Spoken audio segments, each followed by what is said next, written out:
Hello everyone. You are watching Fundamentals of Derivatives with Ravindra Hegde. Dear friends, in the last video we have seen derivative is a contract between two parties expected to be settled at future date and which derives its value from the underlying, and most important thing is initially don't have to make entire big amount of investment, either no initial investment or very small amount of investment is required. Friends, the four important components of the definition of derivative that should always be in your mind are: first one, a derivative is a contract between two parties. Second, expected to be settled at a future date. Third, its value is derived from the value of the underlying assets. No initial investment or very small investment is required. Friends, today let us discuss about the features, the characteristics of derivatives. The first beautiful feature of derivative is it's a contract. It is a contract. Friends, a derivative instrument relates to the future contract between two parties.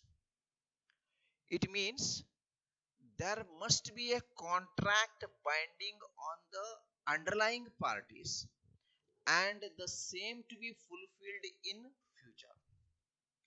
The future period may be a short or long depending upon the nature of the contract. For example, short term interest rate future or long term interest rate futures contract. And the second feature is derives value from underlying asset. Normally, the derivative instruments have the value which derived from the value of the other underlying assets, such as agricultural commodities, metals, financial assets, intangible assets, and so on. Value of derivatives depends upon the value of underlying instrument and which changes as per the changes in the underlying assets, and sometimes it may be nil or zero, hence they are closely related. And third one, delivery of underlying asset not involved and settled in cash. The transactions in the derivatives are settled by the squaring of such transactions in the same underlying. The difference in value of the derivative is settled in cash.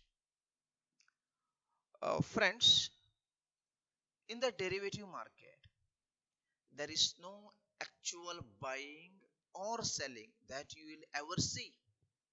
So there is no actual purchase or sale. That means when you enter into a contract, say future contract, to buy something, you don't actually buying. So how is our contract is going to be settled? Okay, let us take this through an example. Imagine you want to buy shares of say Atharva Limited, and future contract price which will settle after 2 months from now is price at rupees 280. You enter into the contract to buy the share of rupees 280. This is the contract price. That 280 is the contract price. You have entered into the contract today. The contract will be settled after 2 months. Say, after 2 months, suppose the price of the share goes to say rupees 300 in the spot market. You are eligible to buy the share at rupees 280. What happens? For each share of Atharva Limited, you have made a profit of rupees 20 for yourself. Why? Because something which is priced at rupees 300, you are eligible to buy at rupees 280. That means you are made a profit of rupees 20 yourself on each share, multiplied by say 1000 shares. Suppose you are entered into a contract of 1000 of such shares with a profit of rupees 20 per share, multiplied by 1000 shares, in total 20,000 is what you have earned as a profit. When the future contract is settled out, simply that differential of 20,000 is to be deposited in your account. This is how derivatives are settled.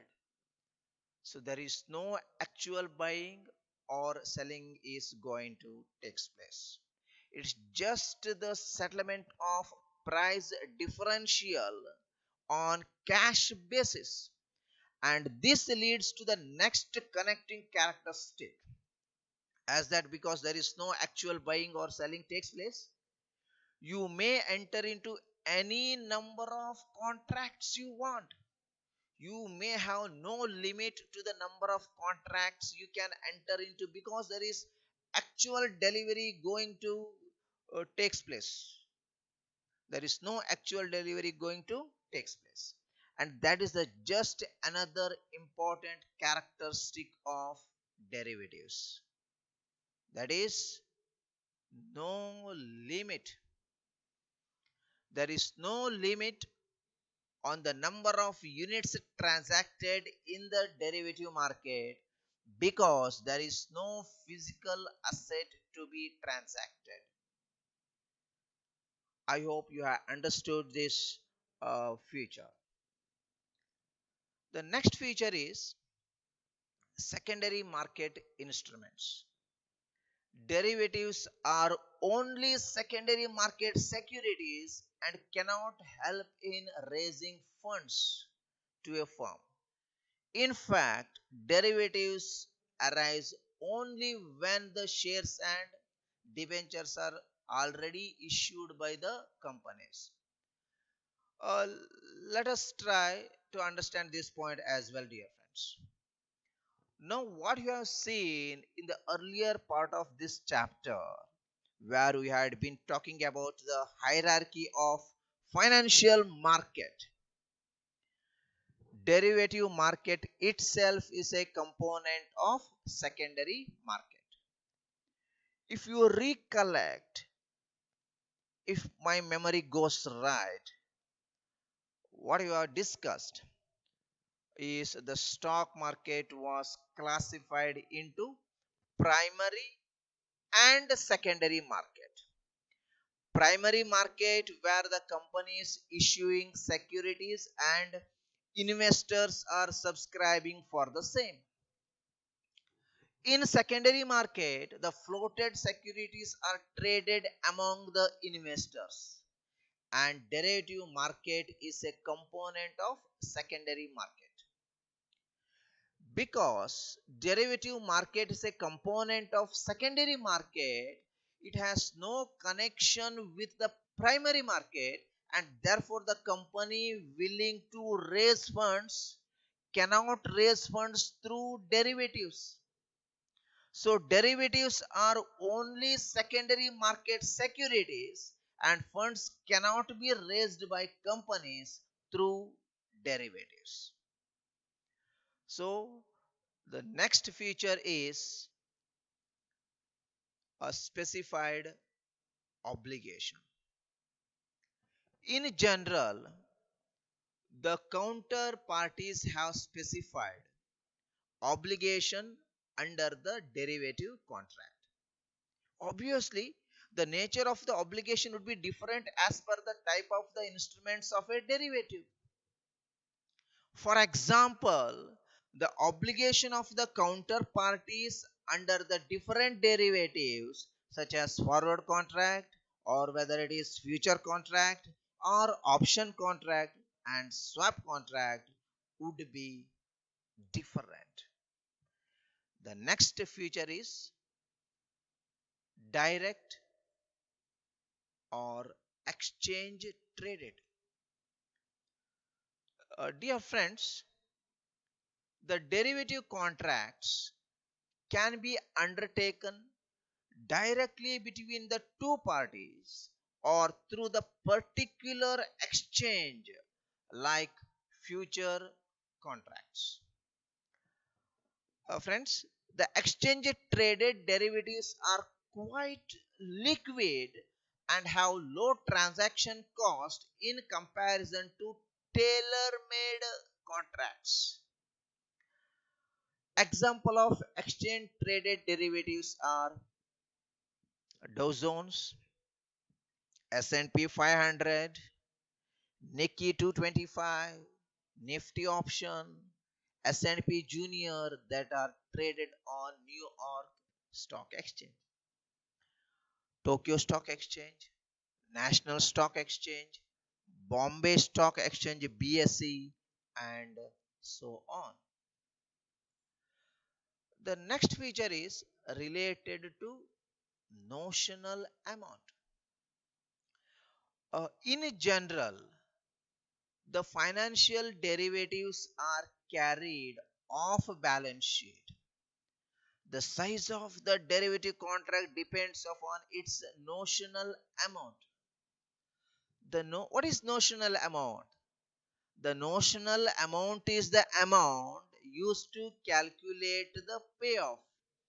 So in the earlier example, what we have discussed about Atharva Limited, that 20,000 is the notional amount. So it is the amount used to calculate the payoff. The next feature is may be used as deferred delivery. Derivatives are also known as deferred delivery or deferred payment instrument. Friends, quite confusing. It means that it is easier to take short or long position in derivatives in comparison to other assets or securities. You will come to know pretty soon regarding the knowledge of short and long position. What is the meaning of short? What is the meaning of long position in derivatives? Okay, don't get panic at this point. Uh, Let me give the last feature, that is exposure to risk. Exposure to risk. Although in the market, the standardized, general, and exchange traded derivatives are being increasingly evolved. However, still there are so many privately negotiated, customized OTC, over the counter traded derivatives are in existence. Still, there are so many privately negotiated, customized, over the counter traded derivatives are in existence. They expose the trading parties to operational risk, counterparty risk, and legal risk. So, in a nutshell, if you want to say, the features of derivatives are, it is a contract, it derives value from underlying asset, delivery of underlying asset not involved and settled in cash. The transactions in the derivatives are settled by the squaring of such transactions in the same underlying. The difference in value of derivative is settled in cash.